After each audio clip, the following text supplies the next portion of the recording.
আজকে কি রান্না করবা?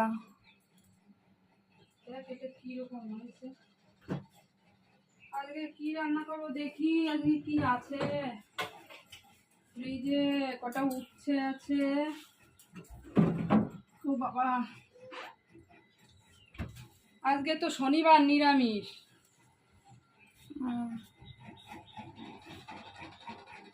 দেখি এখানে পেঁপে রান্না করব। পেঁপেটা কাটি, এই বেগুনগুলো সিদ্ধ দেব, আর হচ্ছে টমেটো দিয়ে পেঁপে দিয়ে আলু দিয়ে একটু তরকারি করব।